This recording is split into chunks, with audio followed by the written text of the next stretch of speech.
Do you know that feeling right after eating a double quarter pounder? That guilt, it drives you to do crazy things. You look in the mirror and say, "Today is the last day I'm a couch potato." In America, we don't just want to be healthy, we want to look like Marvel actors. So you open your laptop, ignoring the student loan bill hanging over your head. You search for the best gym near me. You skip Planet Fitness because it's too basic. You want something fancy. You find an Equinox or a Gold's Gym downtown. Only $150 a month, you exclaim. In your head, that number disappears faster than an Uber Eats tip. You think, if I just stop buying 3 lattes a week, this membership is basically free. That's how our brains work to justify every single expense. You hit sign up and feel like you've just achieved greatness. Next is the trip to Dick's Sporting Goods. You need the latest Nike Air Max. You need Lululemon gear to feel like you belong to the elite. You buy a 40-ounce Stanley tumbler to keep ice cold for 48 hours. You walk into the gym for the first time, swiping that gold member card with pride. The smell of rubber mats and central AC, that's the smell of hope. You take a selfie in the dumbbell area. Caption, "Hustle for that muscle," with a fire emoji. 20 minutes later, you have 100 likes from people you haven't seen since high school. Dopamine is rushing. You feel like Captain America. You try the Peloton. You try the Stairmaster. You feel the sweat dripping, and with it, the laziness fading away. "I'm going 6 days a week," you vow to your Stanley Cup. You set your schedule on your iPhone, synced to your Apple Watch. Morning, cardio. Afternoon, yoga. You buy a tub of whey protein as big as a car tire.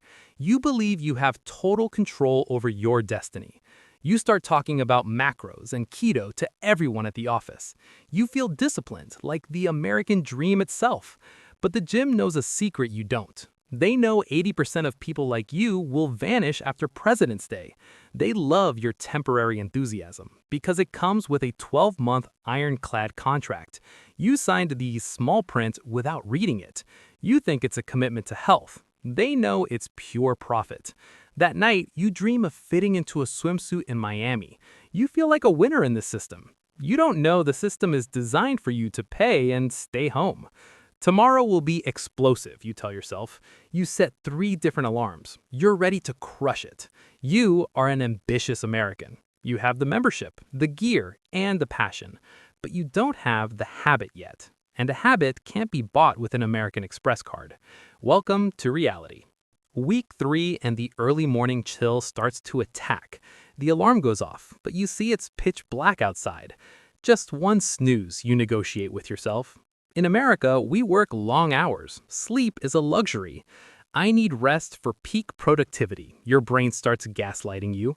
You wake up late and rush to drive to work. You glance out the car window and see the gym sign pass by.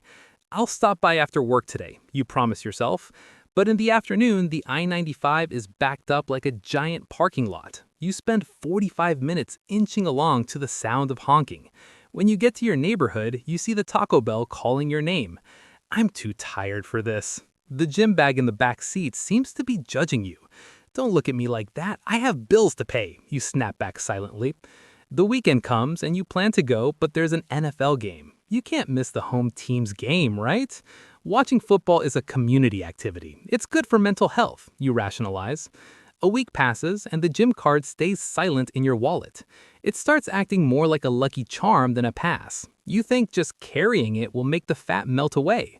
Then you get the bank notification, minus $150. "Oh right, I'm still a member." You feel a sharp pain in your heart, not from cardio, but from the lost money.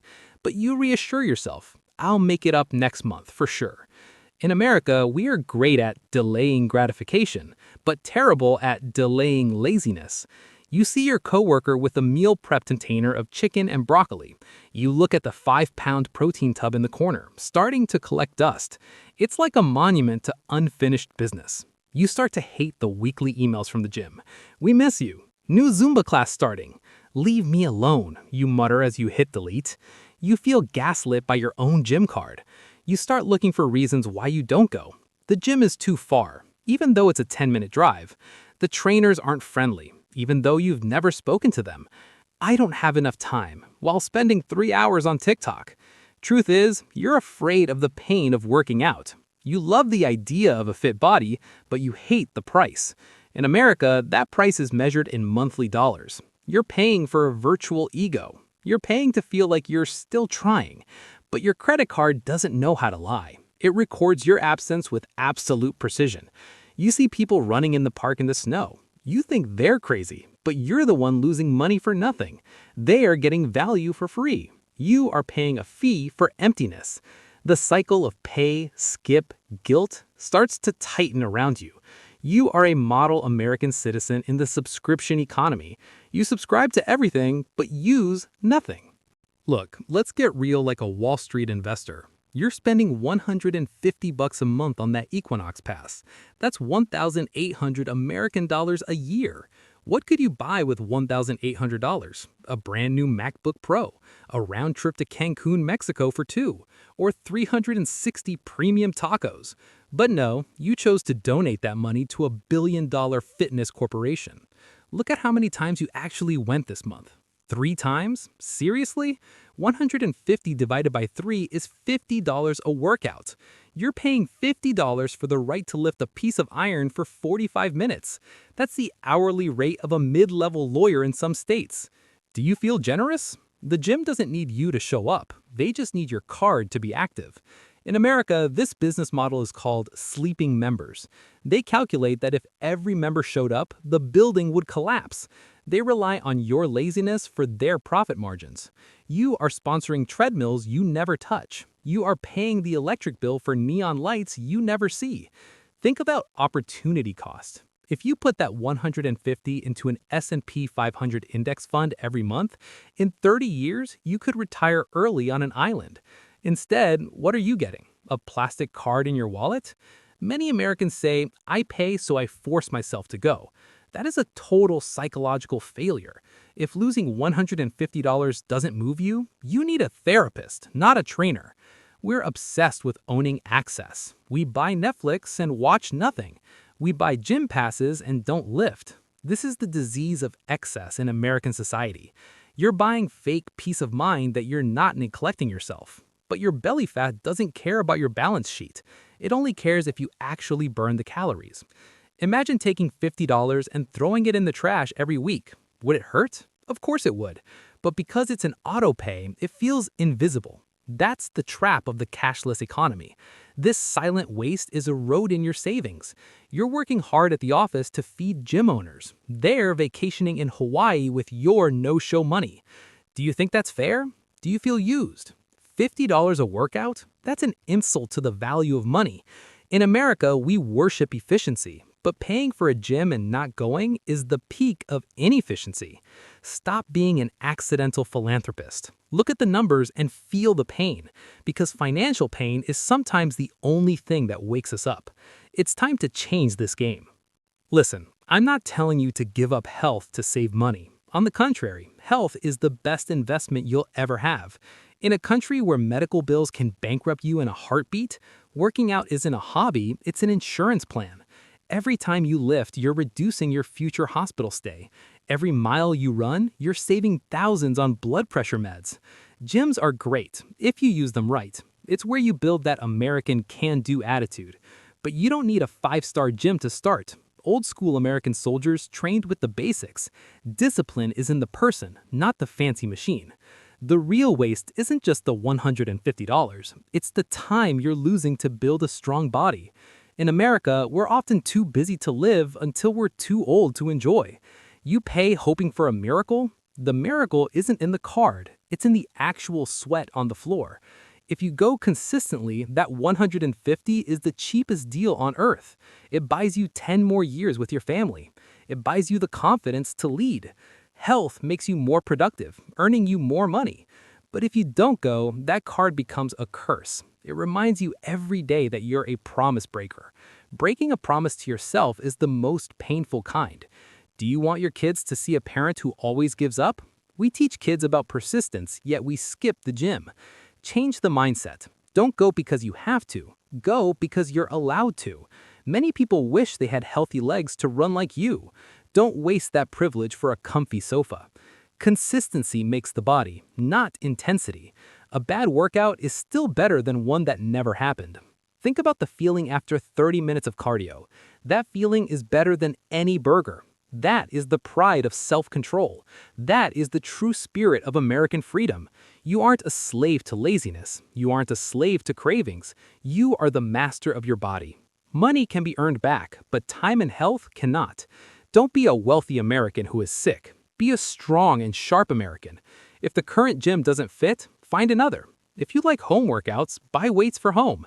No reason is big enough to neglect yourself. Cherish every breath, every heartbeat. Make working out part of your identity. I am a trainee, not I have a gym card.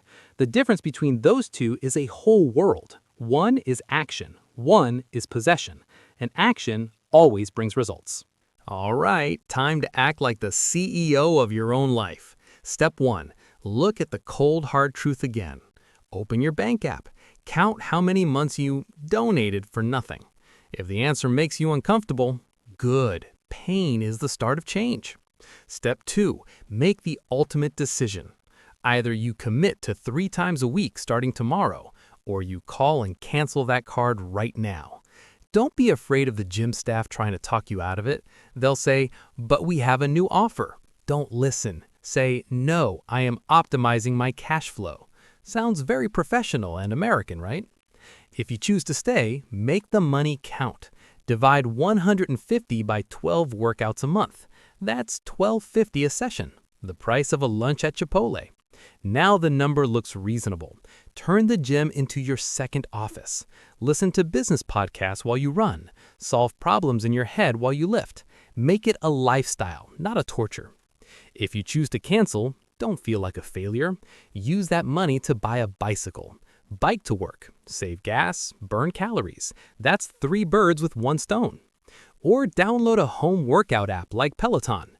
Only $15 a month, you save $135. That's how a smart American manages finance. Don't be fooled by flashy ads. Muscles don't know where you train, they only know if you train. Remember the famous saying, just do it. It doesn't say just buy the membership, it says act. Tonight, lay your workout clothes right on the floor, so you trip over them when you wake up. That's a physical reminder you can't ignore. Don't wait for January 1st to start. A regular Tuesday afternoon is just fine. Challenge yourself for 30 days. No excuses, no delays, no more wasted dollars. Can you do it? I believe you can, because you're a determined American. Take back control from the gym corporations. Take back health from laziness. Every dollar saved is a step toward financial freedom. Every calorie burned is a step toward physical freedom.